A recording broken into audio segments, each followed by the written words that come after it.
Hola a todos, buenas noches, muchas gracias por estar aquí con nosotros y buenos saludos a todos ustedes y toda la gente que ha estado esperando el inicio de este programa. Muchas gracias por estar aquí con nosotros y bueno, no sé quién tenemos por aquí. Augusto ZR, bienvenido, muchas gracias, bienvenido. Nikita, saludos. No, sí, bueno, sí, será en inglés y en español. Bienvenida. Juan Carlos Confan, bienvenidos, saludos a Perú. Muchas gracias. Y bueno, good evening to everyone who has been waiting for the start of this program. And thank you very much to all of you and all the people that keeps coming to the chat and who will watch us later. Okay, fine. Let's present our guest. Ok, muy bien. Vamos a presentar a nuestra invitada y tenemos con todos ustedes desde Estados Unidos a Holly Baglio. We have with all of you from the New Jersey in the USA. We have here with us Holly Baglio. Hi Holly, thank you very much. Welcome to our program. Hola Holly, muchas gracias. Bienvenida a nuestro programa. You are muted. Hi, Thomas. Thank you so much for having me back, and hello to everyone in the chat. Ok, dice que muchas gracias por haberla invitado de nuevo y que saludos a todo el mundo del chat. Bueno, todos, la mayoría ya deben conocer a Holly. Hemos hecho muchos programas desde el 2016, 2017. Y en estos 6 o 7 años pues hemos hablado de temas de conspiración extraterrestre y todo eso, ¿no? You may all know Holly. We made many programs from since 2016-17 and in the 6-7 years we talked many subjects, but mostly conspiracy, aliens, and so on. Well, let's see. Holly gave me the movie The Sound of Freedom that yeah, the one you gave me, I could not hear it very good. The sound was almost, but I found another one that you could hear it more or less, but the beginning of the movie was missing. But okay, with the two I saw more or less. Bueno, Holly me pasó esta. Hola Juan, bienvenido. Saludos a Perú. Holly me pasó la película de el Sounds of Freedom. Y bueno, vamos a ver si os puedo pasar el link y luego vosotros lo miráis también. Y entonces, pues después de del programa podéis ver la película porque está, bueno, está interesante, ¿no? Tenéis que verla, a ver dónde la he.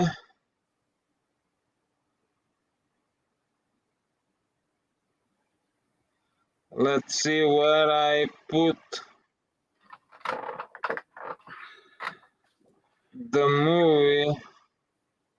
Or maybe they deleted it already. That could also be.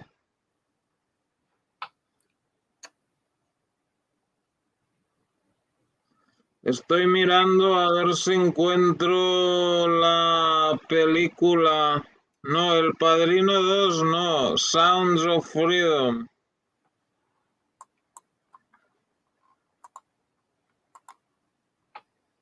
Bueno, parece que la borraron, pero Holly me pasó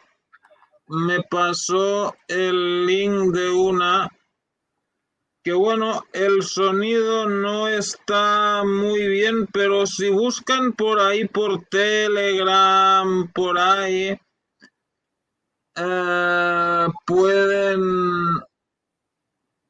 pueden encontrar otras con mejor sonido. I'll give you here the movie that of the Sounds of Freedom, so you can watch it later. The sound is not so good, but if you look in Telegram, in places like that, you can find better ones with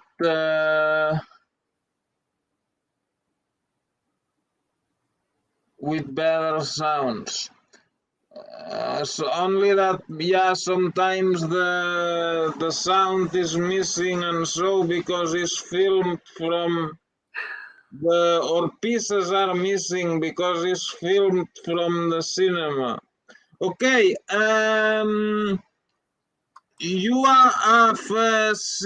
tú has visto la película solo la que me hayas pasado o la has visto también en el cine? You have seen the movie only there where you gave me the link, or you have seen it also in cinema and so? No, I just saw it on the link that I sent you. So I didn't see it in the movie, just at the link. Ok, ella también solo lo ha visto en el link y tal. Y bueno, esto se supone que es una historia real, ¿no?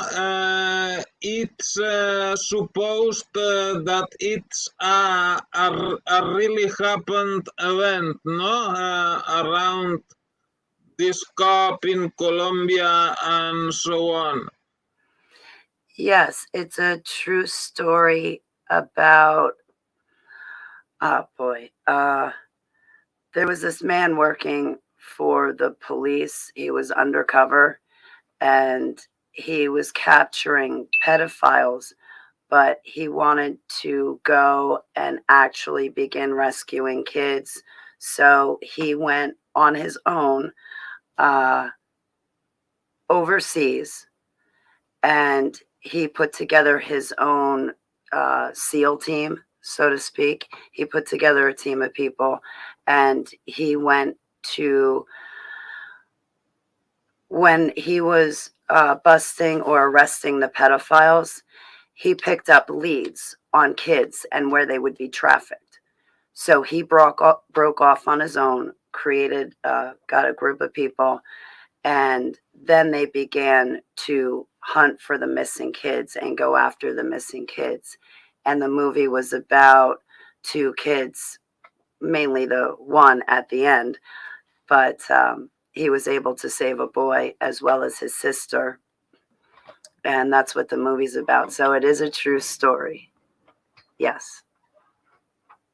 Ok, la película es sobre un policía que se dedica a agarrar a pedófilos y como no puede agarrar a todos desde Estados Unidos, pues él va al extranjero a buscar a estos niños para rescatarlos y a partir de unos niños salvados va encontrando pruebas para salvar a más, ¿no? Y bueno, la historia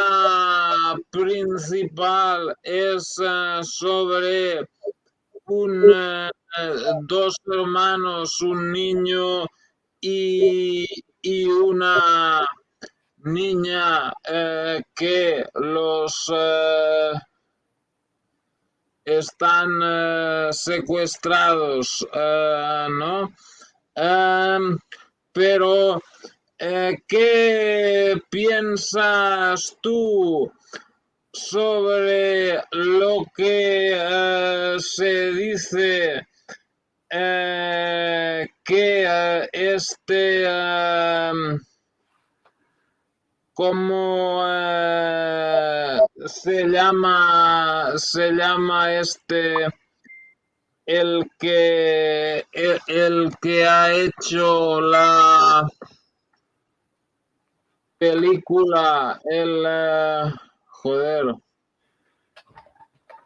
Mel Gibson, que se dice que Mel Gibson sería una especie de oposición controlada que ha hecho esta película para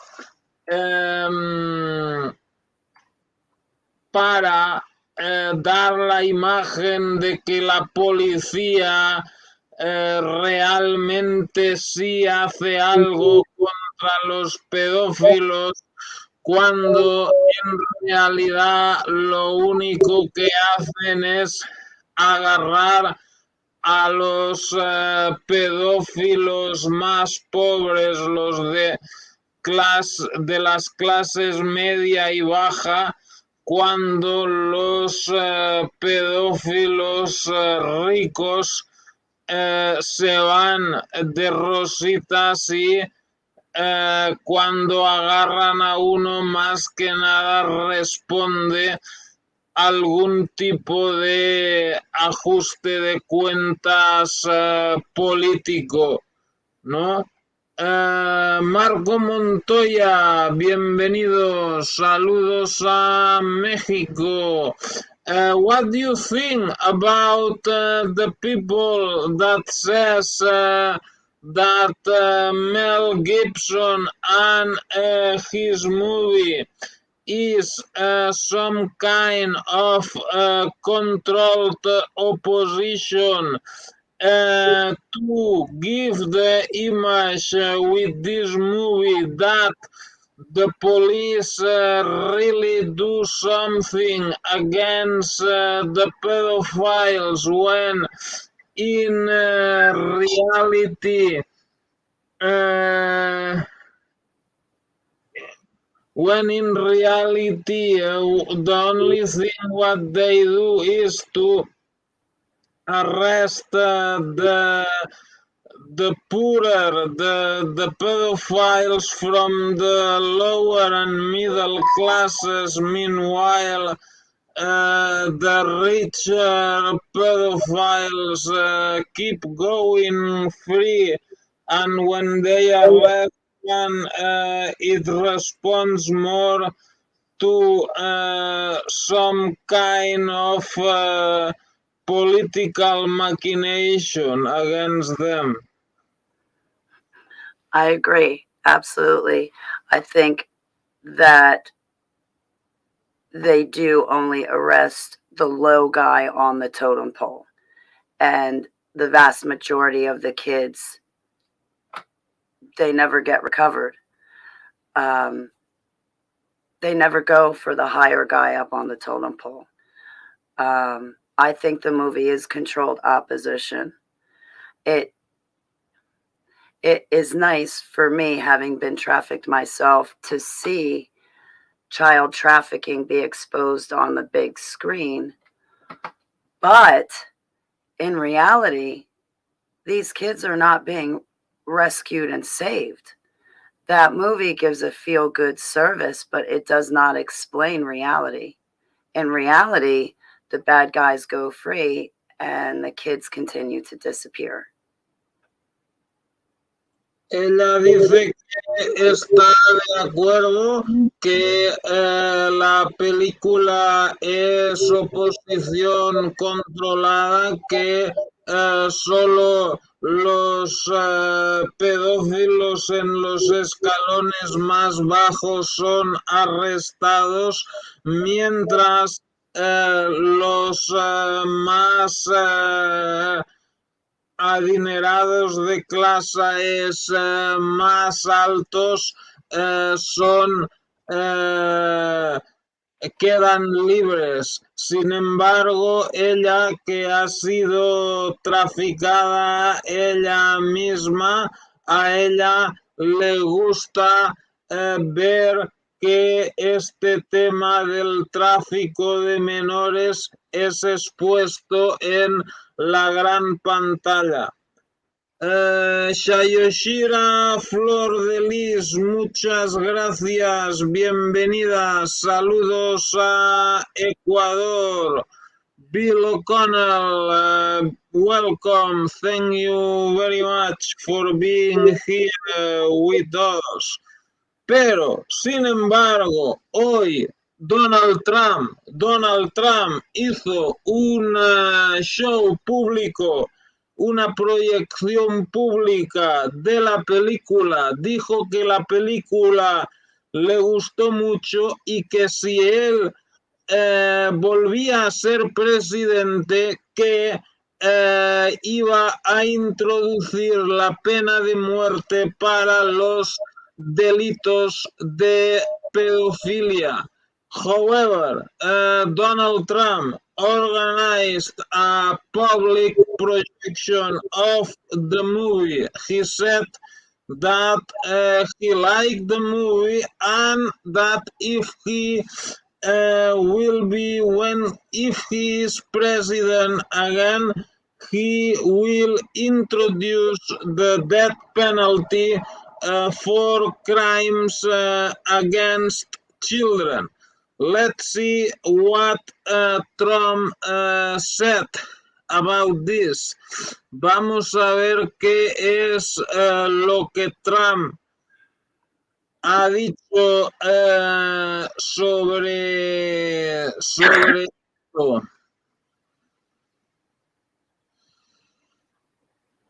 I'm sorry. I don't know. I think that's a campaign promise. We'll have to see if Trump actually does that when he does become president.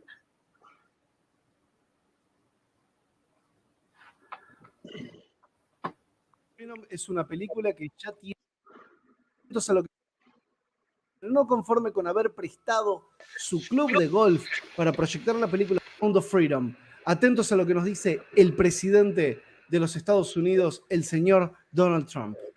Thrilled to host a screening at Bedminster of the important new film, Sound of Freedom, about the power of faith in overcoming evil, and in particular, the evil of child trafficking. Big problem. We had it down to the lowest number in many years, just 4 years ago, and now it's gone through the roof. Even though the fake news media has tried to ignore it, Sound of Freedom has been a national sensation and a colossal success at the box office, really big numbers. Everyone should see it. This is a very important film and very important movie, and it's a very important documentary all wrapped up in one. It's really about an issue that has to be discussed. Under my leadership, we did more than any administration in history to combat human trafficking and to end modern-day slavery. In one of my first acts in office, I signed an executive order targeting transnational criminal organizations that traffic and exploit innocent people. I signed the Frederick Douglass Trafficking Victims Prevention and Protection Reauthorization Act, authorizing $430 million to fight sex and labor trafficking. I signed legislation to crack down on foreign countries who are not meeting standards for eliminating trafficking, of which there are many. I also signed into law the Abolish Human Trafficking Act, which strengthened programs supporting survivors and provided more resources for ending modern slavery. We do have modern slavery, if you can believe it. Additionally, I created the first ever White House position focused solely on combating human trafficking. And perhaps most importantly, we created the most secure border in U.S. history by far, dealing a major blow to the cartels and traffickers. We built hundreds of miles of wall. We renovated hundreds of miles of wall. We never had anything like it. And then I got Mexico free of charge to give us 28,000 soldiers to protect us from people coming into our country illegally. When I am back in the White House, I will immediately end the Biden border nightmare that traffickers are using to exploit vulnerable women and children. We will fully secure the border. I will wage war on the cartels just as I destroyed the ISIS caliphate, 100% gone, 100% destroyed. They'll come back now because we have a weak administration. I will use Title 42 to end the child trafficking crisis by returning all trafficked children to their families in their home countries and without delay. And I will urge Congress to ensure that anyone caught trafficking children across our border receives the death penalty immediately. And that includes also for women, because women, as you know, are number one in trafficking. Children are actually number two. I want to thank Eduardo, Jim, Tim Ballard, and everyone else involved in this film for their incredible efforts and their great genius.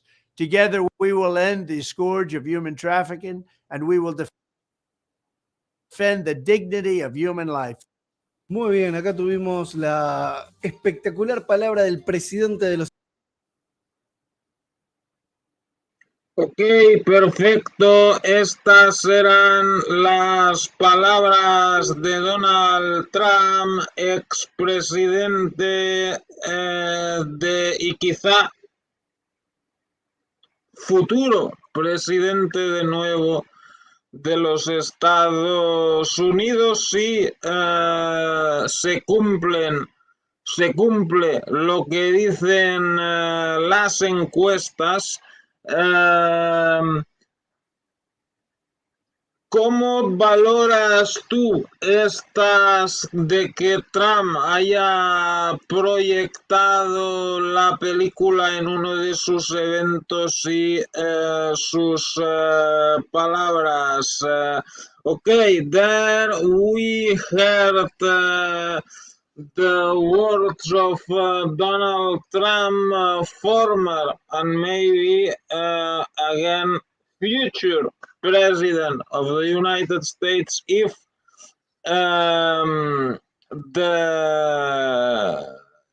in the elections the polls, what the polls say is reflected the day of the elections.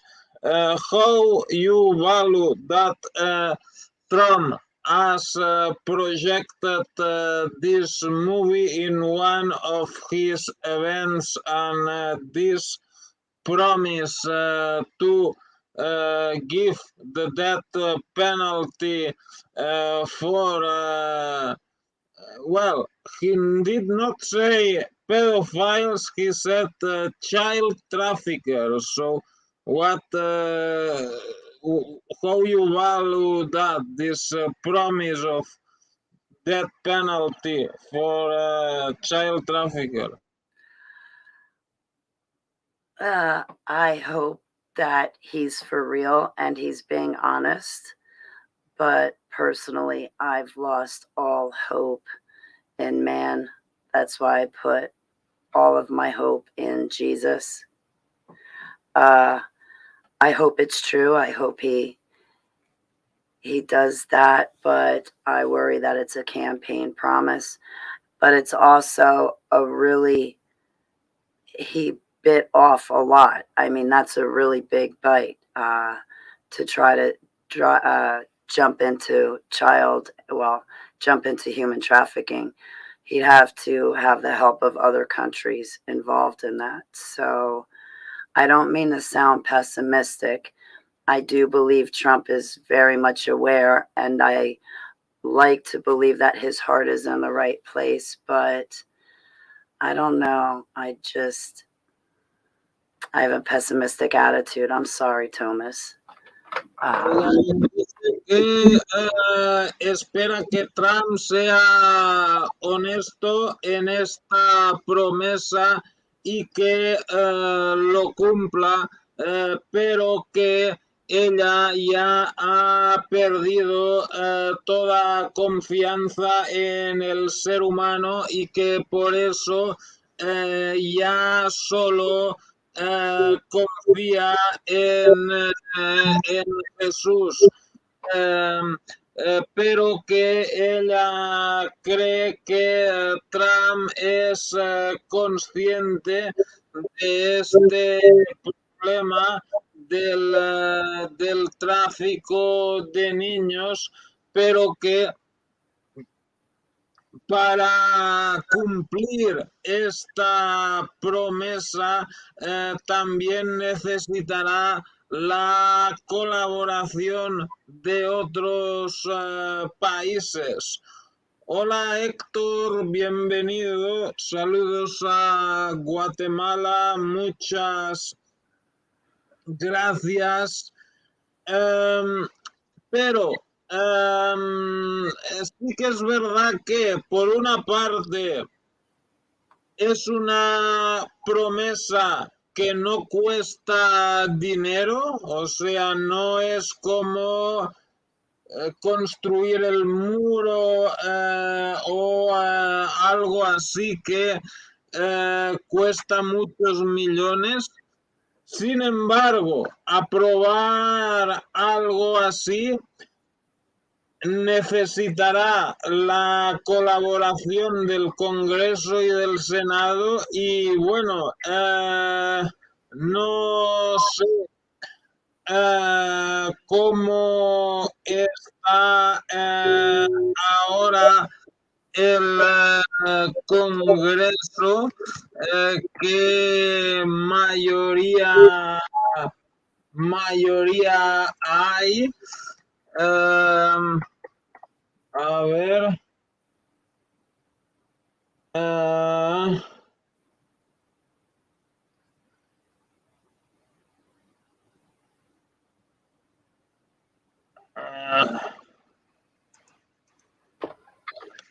Pero, o sea, ellos necesitarían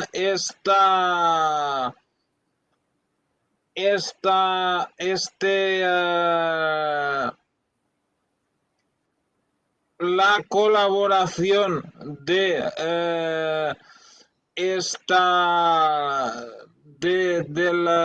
ok, ¿ves? Mayoría democrática, entonces pues estará difícil, ¿no? The thing is, on the one side, this is something that does not cost money. So it's not like building a wall that you need a lot of money. It's just approving something.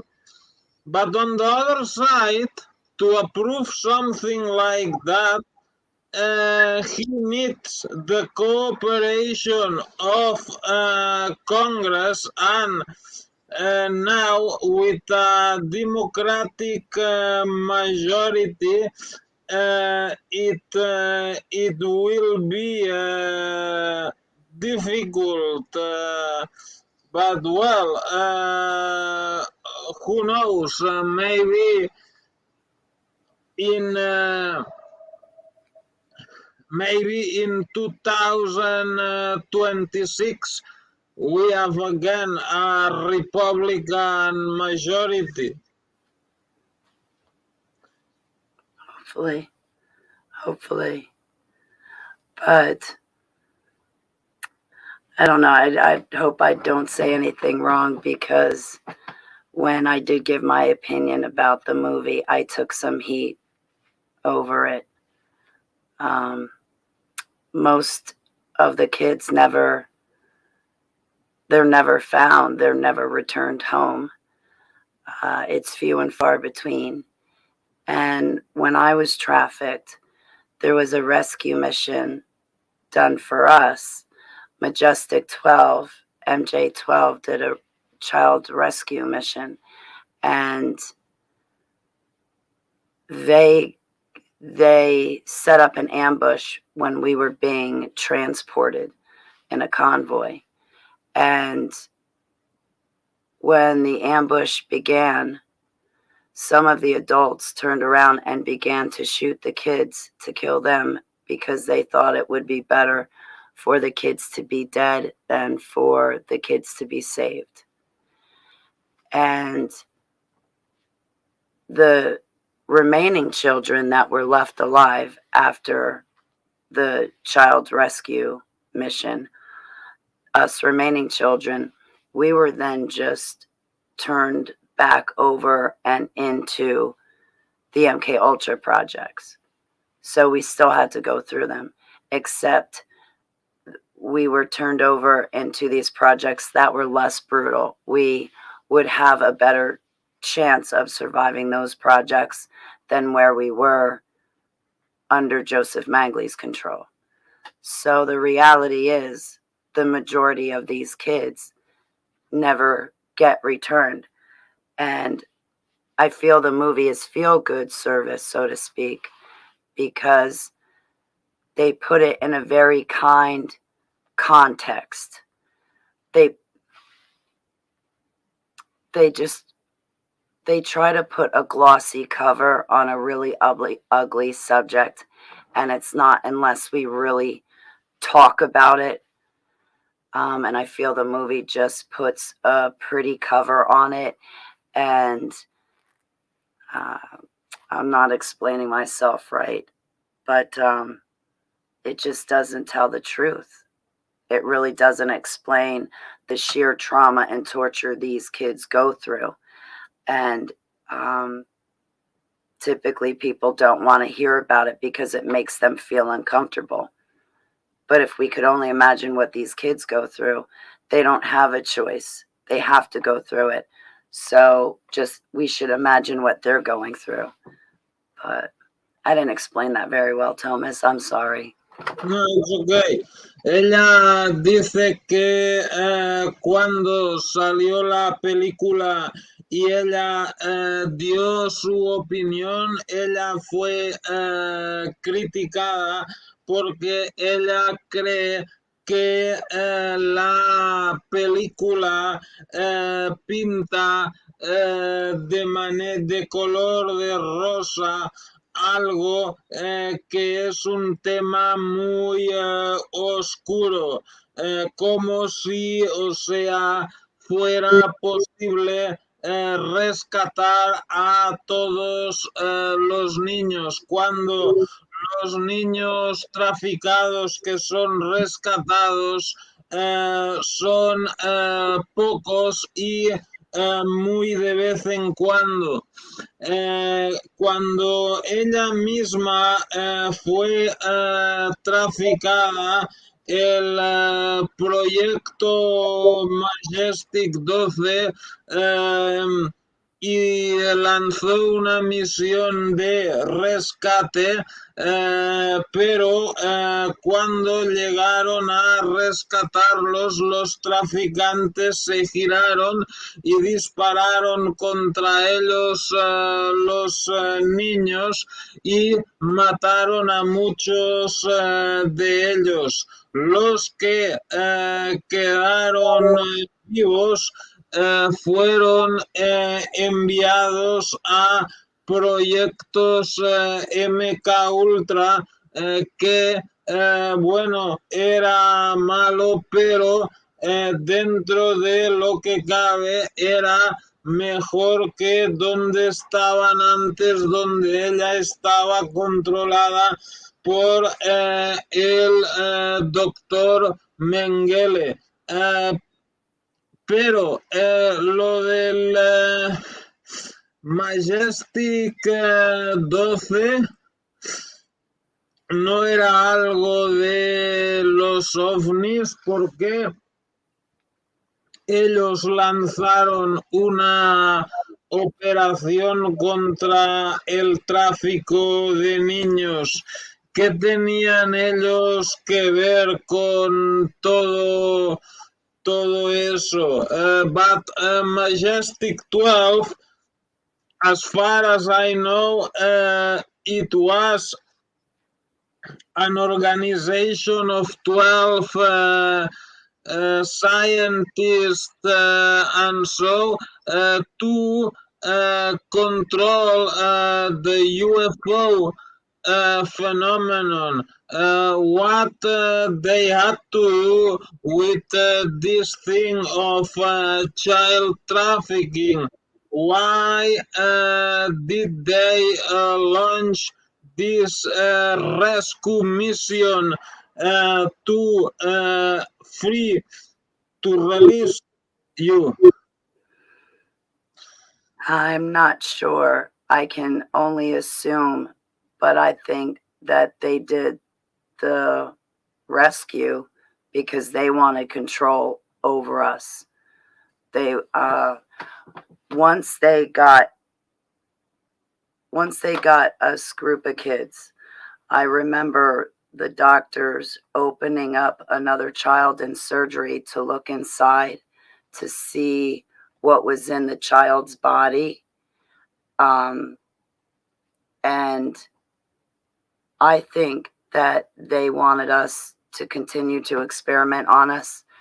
I think that they wanted control. So that may have been another reason why when the rescue mission was set up, some of the adults were killing the kids because they didn't want the second set of doctors to get their hands on us. But I'm assuming, so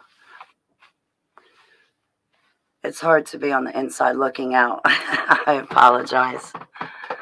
Ella dice que Majestic 12 quiso rescatarlos porque ellos mismos querían experimentar con ella y los otros niños. Uno de sus compañeros murió después de ser liberado de estos traficantes cuando lo abrieron abrieron y lo operaron y en esta operación. O sea, era solo un interés científico de este Majestic 12 para experimentar con ellos. Okay, thank you, Holly. Tell us about a little bit, cuéntanos un poco sobre tu experiencia de ser traficada. ¿Quién te secuestró y por qué y todo eso? Y cómo empezó todo. Tell us, Holly, please, a little bit about your experience of being trafficked as a child. How everything started. Well, I was born into the projects, so as long as I can remember, I was being trafficked. They would come into my home and take me out. Oh boy, I hate when this happens. I hate drawing blanks. They would come in and take me out of my home. I also remember in school, in grammar school, as a little kid, the teachers would take a small group of kids out of class and separate us and bring us into the basement of the school. So I just remember being a part of this my whole life. Once they had us kids, we were kept in cages. We were not let out to use the bathroom. We were deprived of food and water. We were deprived of clothes and blankets. But I remember being kept in a cage and being taken out only to be put in a chair and experimented on. Other times when I was being trafficked, one time I remember they came to my house and took me out, and they brought me up to a monastery where there were a group of other kids, and the adults fed the kids drugs and proceeded to use the kids for sexual purposes. So I was used for a vast array of things. Forgive me. I'm sorry about that, Thomas. I'm sorry for drawing a blank. I'm not sure if I took that where you wanted me to go or not. So I didn't know which direction.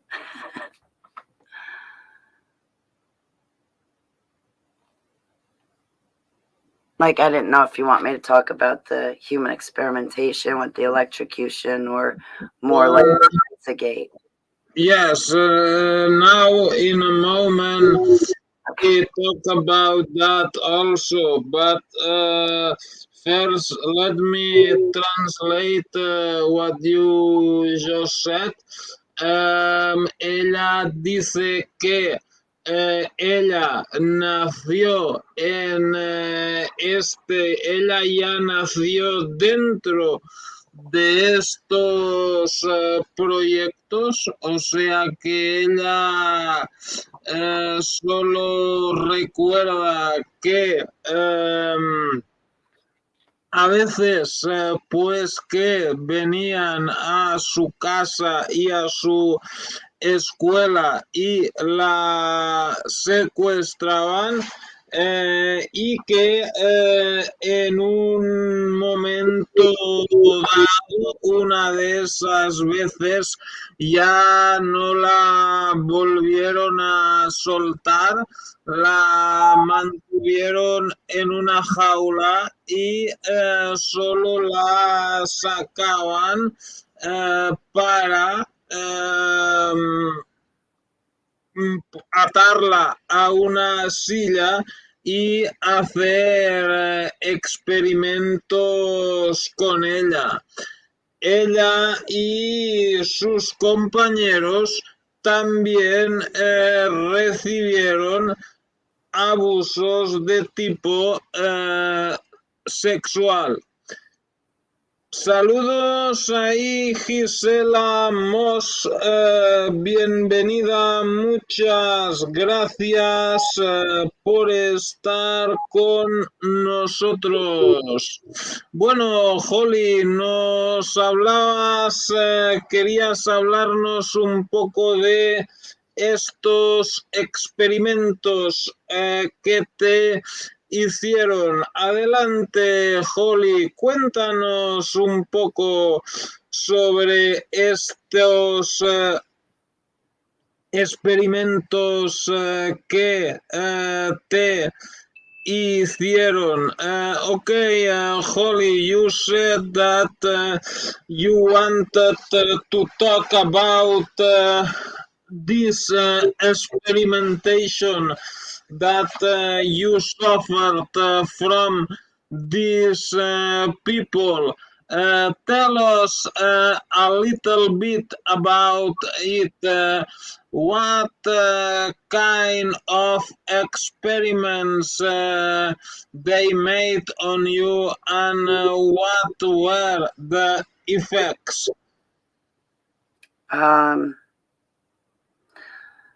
There were a couple different kinds of experiments. They were brutal though. This one time I remember they had us kids in a cage, and the cages were stacked 3 upon each other high, and the cages lined the room, and we would be electrocuted, and then Joseph Mangley would pick a child from a cage, bring it, put it on a table in the middle of the room, and mutilate it to death. And that was to train us it was to program us. It was to dehumanize us and desensitize us. Apparently, I heard one of the reasons, according to the lab coats, that they did these brutal experiments on us was to get us ready to be able to be face to face with different alien species.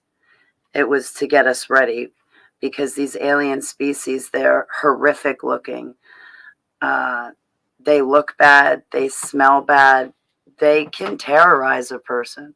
They can give a person a heart attack because they're so awful to look at. They were these things, these projects, these things I was exposed to was to break us down.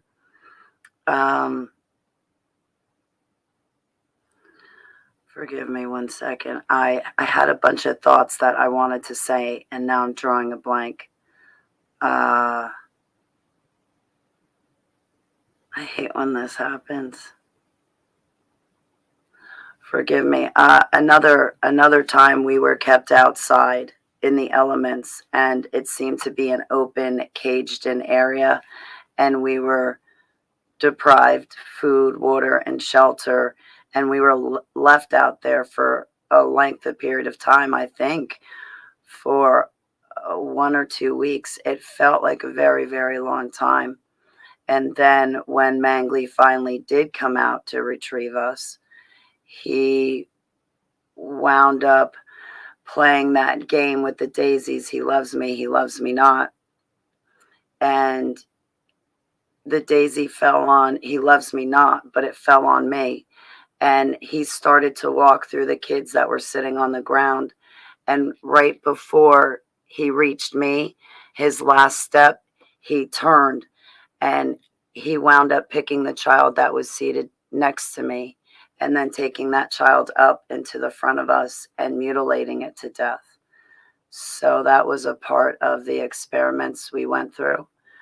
Another experiment that we went through in my lab was when they injected us with Anunnaki DNA, the black goo.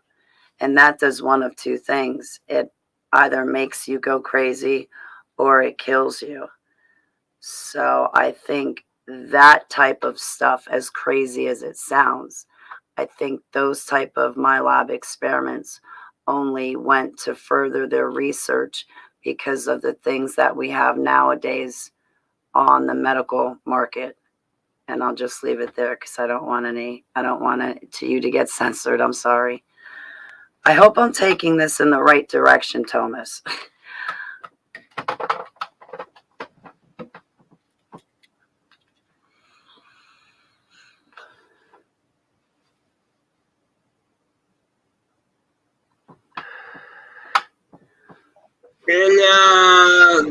Saludos ahí, Luis 2, muchas gracias, saludos a Argentina. Y bueno, ella dice que algunos experimentos eran, por ejemplo, ellos estaban todos encerrados en jaulas y este doctor Mengele sacaba a uno de los niños y lo llevaba a una mesa que estaba delante de las jaulas y ahí lo descuartizaba delante de todos. Y eso era para desensitivizarlos ante el dolor y el peligro para que no sintieran nada cuando veían diferentes razas alienígenas, porque algunas de estas razas extraterrestres son tan asquerosas y repulsivas cuando los miras que incluso te puede dar un ataque al corazón si miras a uno de estos extraterrestres. Otra cosa que también hacían era echar a suertes a ver qué niño sacaban de la jaula para asesinarlo, y que una vez le tocó a ella,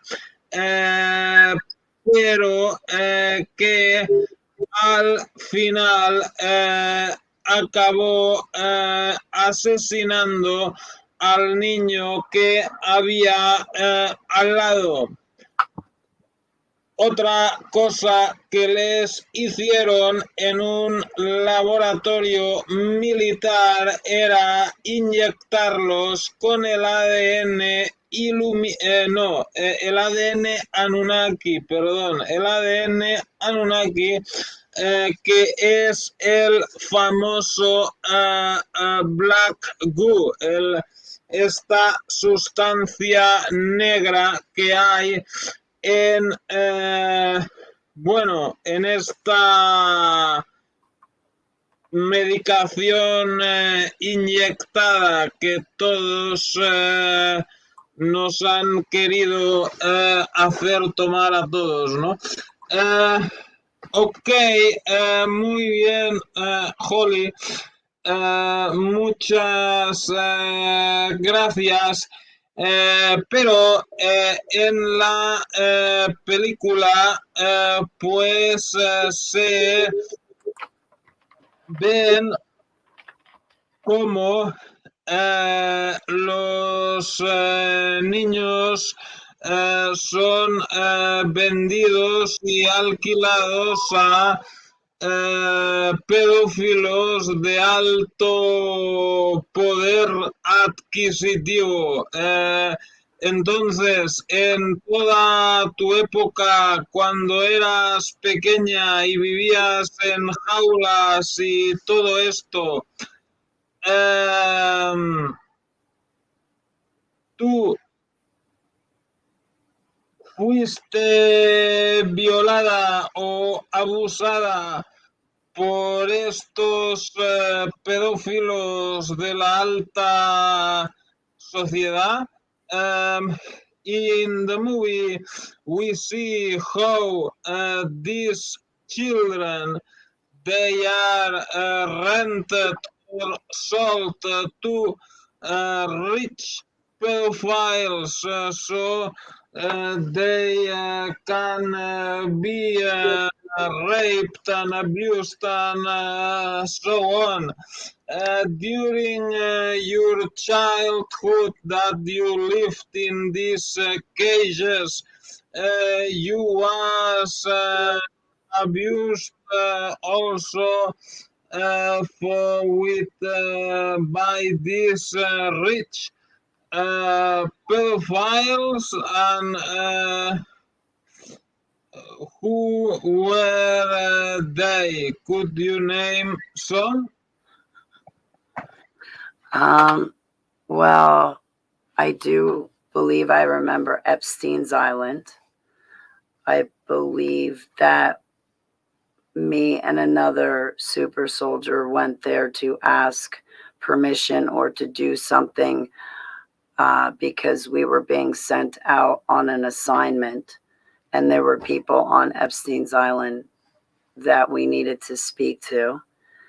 Epstein was very chivalrous with me, but I believe that that had to do with what I was exposed to in deep underground military bases and how I was programmed and what Mangly did to us kids. Epstein seemed to be very intrigued about eugenics and all of that. Eugenics, I guess that's the right word. I remember Hunter. Joe, I believe I remember from the deep underground military bases. George Bush Sr. was a boss to us super soldiers in the DOMs, and I could not stand George Bush Jr. Hillary Clinton sexually abused me while I was being trafficked. Barry Obama was a part of these MK Ultra projects in the DOMs. He was sent here solely to shred our Constitution apart. There was a monastery that us children were taken to on a few occasions, and it was wealthy railroad tycoons. So to say their names doesn't make sense because nobody knows who they are. They just have a ton of money. They've got more money than God. Some of these wealthy elite people. So I mainly remember faces, and my memories are extremely fragmented. Hollywood is a part of Pizzagate. I believe Meryl Streep and Cher had a hand in this. I believe Steven Tyler from Aerosmith is a programmer. I'm trying to run down the names. Those are the ones that are off the top of my head. So, did I answer? I hope I got this question right. But thank you very much, Holly, and welcome, Mauricio Toth.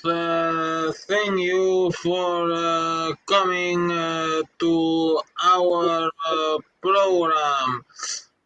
Bien, la respuesta que nos ha dado Holly es que ella recuerda la isla de Jeffrey Epstein de el tiempo de cuando ella era una super soldado, porque la mandaron ahí para hablar con las personas de ese lugar y que ella recuerda a Jeffrey Epstein y que Jeffrey Epstein fue muy amable con ella porque la recordaba del tiempo que ella estuvo en las bases militares de las profundidades subterráneas. Y bueno, de la gente que hay ahí, los pedófilos, ella recuerda, aparte de Jeffrey Epstein, ella recuerda de Joe Biden. Ella también recuerda a Hunter Biden. Ella fue abusada sexualmente por Hillary Clinton. Y el jefe del programa de los super soldados era George Bush padre. Ella también se acuerda de George Bush hijo, pero que era un completo idiota que a ella desagradaba. También había muchos otros pedófilos que no sabe el nombre, pero lo único que ella sabe es que tienen muchísimo dinero. Entonces, también había programadores. Estos programadores eran para el programa MK Ultra. Y ella cree que un cantante de un miembro de la banda Aerosmith era un programador MK Ultra.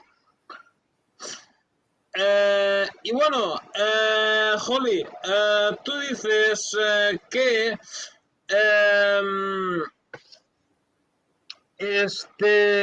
ya naciste dentro de este programa. Entonces, tu familia, ¿cuál es el rollo?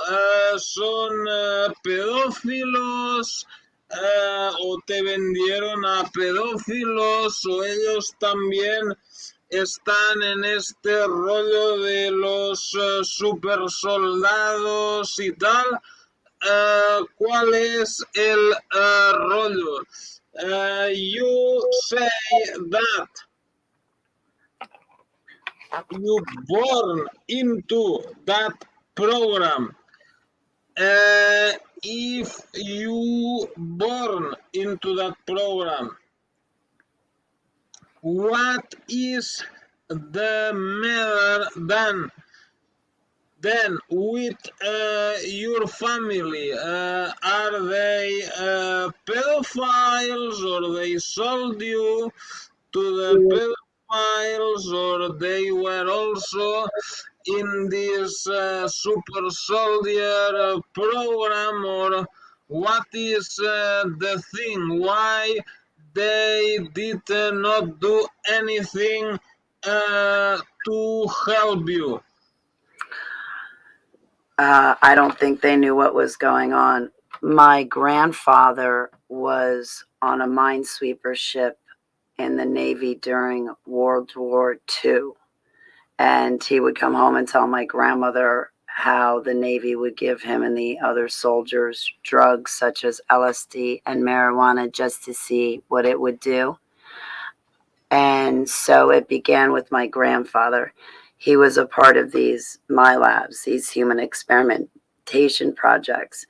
And with projects such as Project Looking Glass, they knew I was coming and they continued to track me. And then once I was born, they put me through these projects. But I believe it all started with my grandfather, because he was in these human experimentation projects in the Navy.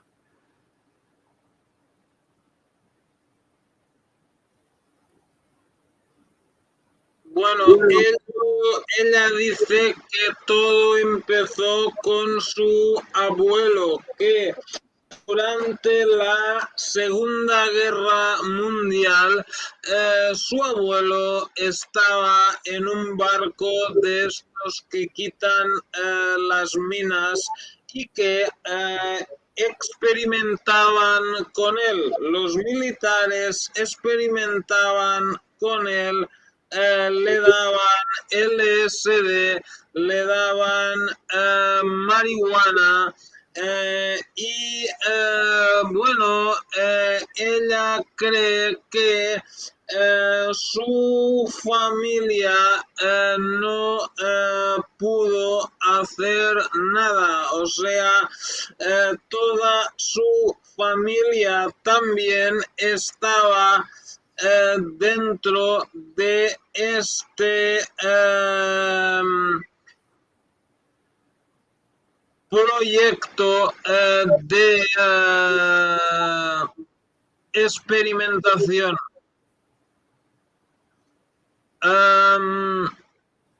Ok, bueno, pues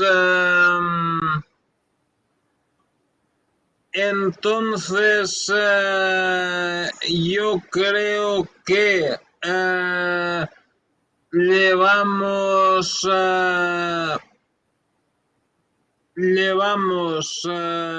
pues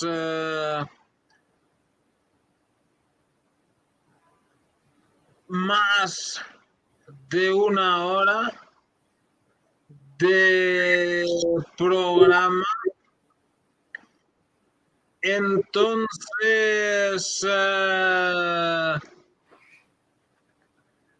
yo creo que ya iremos terminando, ¿no? Y bueno, pues